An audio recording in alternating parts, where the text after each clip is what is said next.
Hello everyone, আসসালামু আলাইকুম। আশা করি সকলে ভালো আছেন। আলহামদুলিল্লাহ আমিও ভালো। আপনাদের মাঝে একটা নতুন ভিডিও নিয়ে চলে আসলাম।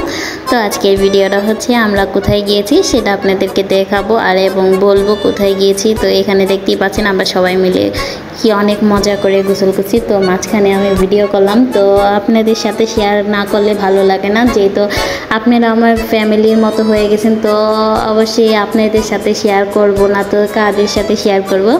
তো ভাবলাম আজকের ভিডিওটা আপনাদের সাথে শেয়ার করি।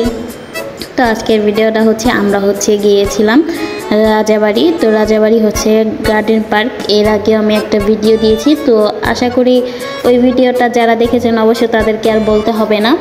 তো ওই ভিডিওটার ভিতরে আমরা কিন্তু গোসল করি নাই, কিন্তু এই ভিডিওতে আমরা আবার গোসল করতে চলে আসি। তো এখানে আমি বেশি একটা ভিডিও করিনি, বাট অল্প অল্প কিছু কিছু ভিডিও করেছি, কারণ এই জায়গাটা আমার কাছে অনেক ভালো লেগেছিল। কারণ ওই টাইমে আমরা এসেছিলাম, তখন আমরা কোনো ড্রেস নিয়ে আসি নাই, যার কারণে আমরা গোসল করতে পারি নাই।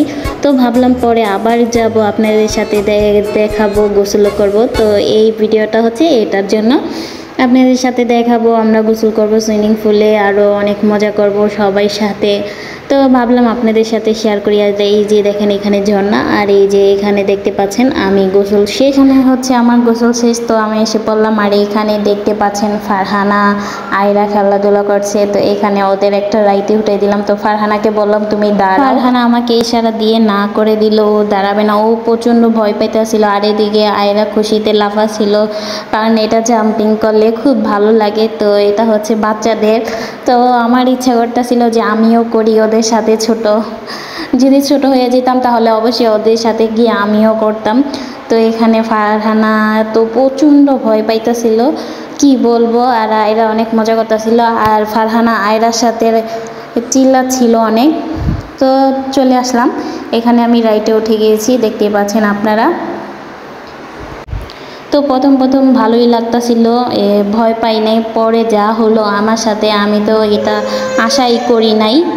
তো এতটা পরিমাণ ভয় পাইতেছিলাম, রাইডটা এত উচ্চায় উঠাচ্ছিল, তবু আমি কোনো ভয় পাই নাই। কিন্তু ভয় না পেলে কি হইব, কিন্তু পরে যা অবস্থা হয়েছে আপনারা দেখলে বুঝতে পারবেন। আমার অনেক অবস্থা খারাপ হয়ে গিয়েছিল, কারণ এটা হচ্ছে আমরা অনেক রাইডে উঠি, নৌকা যে রাইডটা উঠি সেম এই রাইডটার মতোই, কিন্তু নৌকাতে ভয় পেয়ে নৌকাতে উঠি নাই, তার জন্য নৌকাতে কিন্তু আমি উঠি নাই। এই নৌকায় ভয় পাই, প্রচণ্ড বমি পায়, তার জন্য নৌকা উঠি নাই। কিন্তু এই রাইডটা উঠছি, মনে করছি যে এই রাইডটা আমাদের ঘোরাবে, কিন্তু না, সেম এটা হচ্ছে হলো নৌকার মতোই সেম করতেছিল, অনেক উঁচুতে উঠাচ্ছিল। বাট আমার কোনো কিছু হয় নাই, কিন্তু আমার দেবরের অবস্থা, আদরের অবস্থা অনেকই খারাপ হয়ে গিয়েছিল। ওর প্রচণ্ড বমি হয়েছে আর অনেক অসুস্থ হয়ে গিয়েছিল এই রাইডে উঠে। তো আশা করি যারা রাইডে উঠতে পারেন না তারা উঠবেন না। আমি তো আর রাইডে উঠবো না, কারণ আমারও রাইডে উঠলে খুব খারাপ লাগে, কিন্তু এটাতে বেশি একটা খারাপ লাগে নাই। কিন্তু তারপর অনেক মাথাটা ঘুরাইছে, মাথা ব্যথা করছে, মানে অনেকটা প্রবলেম হয়েছে, কিন্তু বমি টমি কিছু হয় নাই। কিন্তু আদরে প্রচণ্ড বমি করেছে এই রাইডে উঠে, খুবই খারাপ লাগছিল। আদরে বাসায় এসে দেখি আদরে চাদর মোড়া দিয়ে ঘুমাইতেছে। আল্লাহ, কি অবস্থা, এতটা অসুস্থ হয়ে গিয়েছিল। তো আপনারা না পারলে রাইডে উঠবেন না, আশা করি রাইডে উঠলে খুবই খারাপ লাগে। আর এই যে দেখেন কতটা উঁচায় ওঠা ছিল, তো আপনাদেরকে দেখালাম।